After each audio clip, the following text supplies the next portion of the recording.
mamia na hivyo. Sasa nadhani tukijibu hilo sasa itakuwa ni mapema mno, kwa sababu baada ya hapo ndo tutaenda kutengeneza hiyo sharing agreement na itaonyesha mapendekezo ya BMT yameonekana, na hapo mapendekezo mengine yametoka katika vyombo na taasisi nyingine tofauti. Hata sisi wanachama wa Simba nao vile vile tulikuwa na mapendekezo yetu. Bahati nzuri sana sisi wawekezaji wetu ni wana Simba na upande wa klabu ni wana Simba, kwa hiyo hakuna shida. Hilo kwangu mimi naona ni mapema sana kuweza kulizungumzia, kwa sababu tutakwenda mbele ya makubaliano ambayo tutakuja kuyafikia. Ila kwa mkataba tuliokuwa nao awali tulikuwa lazima tutengeneze special purpose vehicle ambayo ingeweza kufanya haya ambayo tumeweza kuyafanya. Waandishi ambao ndio mnawataarifu umma, hamjawahi kuzungumzia kwenye transformation hii ambayo Simba iliingia na mwekezaji kwa kipindi cha kutokea mwaka 2017 mpaka 2025, kutoka kwenye timu ambayo ilikuwa unranked mpaka kuja kuwa ranked namba 5. Haya ni mabadiliko makubwa sana. Lakini pia hamwangalii mifano ya timu zingine na katiba zao ambazo zimesajiliwa na mpaka leo hakuna chochote ambacho wamefanya na wanaendeshana kisultani tu. Hamwaulishi. Sasa sisi tunachoweza kuahidi kwamba tutatoa mashirikiano ya kutosha kwa umma kuelewa sasa hivi mwenyekiti wa bodi atakuwa ni nani na anatokaje. Wala usizungumzie habari ya jina langu. Mimi ni binadamu, naweza nikafa leo, anaweza akaja mtu mwingine, akaja mtu mwingine na mtu mwingine. Wala tuna ugomvi. Kwanza kwenye kikao sisi tunapokaa huwa wala tuangalie nani anatoka wapi. Na hakuna mwenye mamlaka, kwa sababu pale hatufanyi wrestling. Maana ingekuwa kama tunaenda kwenye mieleka pale ingesema mtu kama Magoli mimi nakabiliana naye. Lakini pale tunazungumzia hoja. Zinakuja hoja ambazo zimeandaliwa kutoka kwenye management na zingine ambazo zimetoka kwenye kamati zetu mbalimbali. Tunazijadili na tunafikia maamuzi ambayo yatakuwa ni kwa manufaa ya maendeleo ya club na timu yetu ya Simba. Kuweza kuzungumza nanyi kuhusu maendeleo ya klabu yetu ya Simba, kuwajulisha wana Simba na Watanzania na wapenzi wa Simba ambao hata si wa Tanzania kuhusu maendeleo ya klabu yao pendwa Simba.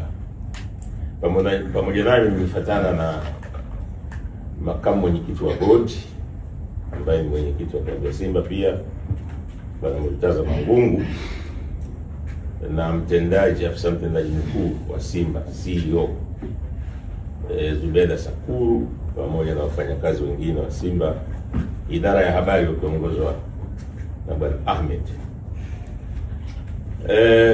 Cha kwanza ambacho napenda kuzungumza ni kutoa shukrani. Natoa shukrani kwa muda wote ambao tumekuwepo katika uongozi, kwa watu ambao wameifanya Simba iweze kupiga hatua kubwa. Natoa shukrani kwa wana Simba wote, wanachama na wapenzi na wale wanaotakia mema klabu ya Simba. Tunatoa shukrani kwa sponsors na partners wetu wote, na kwa umuhimu wao ni vizuri kuwataja. Tuna partners wasiopungua 18 sponsors na partners. Napenda kuwashukuru Betway. Si wakati wote kwa nini? Tunamsubiri kocha akija tafanya assessment, na si ajabu ameshafanya kufanya assessment huko, atatuambia, atalingana na hali halisi, tutamsikiliza, afu kama kitu cha kufanya tutafanya. Hiyo nimejibu mawili kwa pamoja, la kocha na dirisha dogo. Huu mgogoro huu usio useme wewe hii kwamba mgogoro ile imezungumzwa si wapi kule, si Katari, si imezungumzwa. Mwandishi amesema tulitajwa pale kwamba sisi katika mifano ya, kwanza niseme hakusema Simba. Hakusema Simba. Ile ilionyeshwa picha kwamba yani unazungumzia matatizo afu unaonyesha picha za wapenzi wa Simba.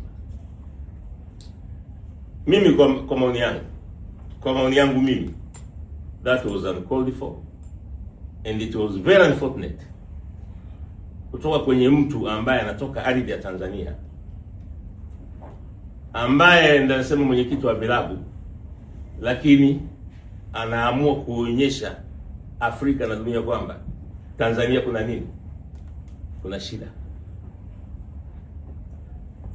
Ajifikirie mwenyewe hicho alichokifanya alitaka kuachieve nini. Sasa kama klabu bora ambayo yuko Tanzania unaionyesha kwa dunia kwamba katika Tanzania kuna matatizo, alitaka kuachieve nini? Tunasema ni narrow thinking, kwa sababu unafikiria kwamba hapa unabeba ushabiki. Ule ushabiki ule unaubeba kuupeleka sehemu ambayo haistahili. Good governance haina uhusiano wowote na matokeo. Wale watu walikuwa wanaambia kwa nini timu yao haifanyi nini? Haishindi, haifanyi vizuri. But that is not poor governance. It's not. Sio poor governance. Governance ni kwa kwamba kuna corruption, kuna rushwa, hakuna uwajibikaji, vitu haviko wazi, hakuna transparency, unaendesha vitu unavyojua mwenyewe. Hiyo ndio poor governance. Ina principles zake. Sasa pengine hakuelewa hata poor governance atakiwa kuzungumzia nini. That was uncalled for. Kwangu mimi it was very unfortunate. Kwa sababu mtu ambaye anataka protect mpira wa Tanzania hafanyi protection ya mpira wa Tanzania. Na bado tunalifanyia kazi tuweze kusema nini. Kwa kweli amekosea Simba, amekosea nchi. Kuna klabu hapa Afrika zina poor governance, hata mishahara ile. Kuna klabu kutwa zinashtakiwa FIFA na wachezaji. Zinashtakiwa FIFA na makocha. That is poor governance. Umena mkataba ulipi mtu mpaka atakupeleka FIFA, mpaka upeleke FIFA hujamlipa zaidi ya miezi 2-3. That's poor governance. Hasemi. Club licensing inataka mpaka timu ziwe na viwanja vya mazoezi. Kwa timu hazina viwanja vya mazoezi, zinazunguka tu. Hawasemi. Kwa kweli katika haya kawaida sikutegemea kitu kile kifanyike. Na hata bodi hatukutegemea kifanyike. Pengine tutajulisha mamlaka tuweze kujua kwamba hichi kinachofanyika si sawa. Na nafikiri kama nchi pia watu wajue nafasi zao. Unapokuwa kwenye nafasi fulani, unapewa nafasi fulani. Unatoa ushabiki, unafanya vitu ambavyo vinaweza kupromote mpira wetu, vikapromote nchi. Sasa yule mzee Magoma kila siku anazungumza pale. Nayo kwa hiyo ni tatizo hilo. Wakitoka leo wanachama 10 wanazungumza wakapiga tayari hiyo ni poor governance.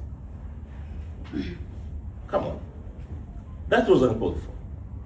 Kiukweli kabisa. Hatukufurahishwa. Wanajaribu kujificha lakini kila mtu anajua intention yake ilikuwa ni nini. Sisi Simba tushindani na mtu. Simba sisi tunashindana na targets. Kuna watu kucha kila siku lazima iongelee Simba. Sija apate attention. We don't. Ahmed. Kwanza usiwataje kwanza. Sawa. Sisi tuna chakula kimejaa kwenye meza vya kufanya vya maana. Hii sio kutafuta nani. Sisi tuna agenda tunakuja nazo za maana za kuifanya Simba iwe bora. Sisi tutashindana na standards zetu na targets zetu. Hatuwezi kukaa kutwa tuna target timu. Yaani kila mtu akiamka ni short lived, itakwenda itaisha tu. Sisi tutaweka mikakati ya kuendeleza timu kimkakati ambapo tunaona nafaa, na itakuwa ni 360 degrees: timu ya mpira, timu ya wanawake, timu ya watoto, infrastructure na membership growth na engagement. Tunaenda kutoa tangazo, tumempa jana mamlaka, tangazo la director wa membership, tangazo la director wa technical upya kwa vigezo vipya. Tunataka timu ambayo inakuwa engo engo zote.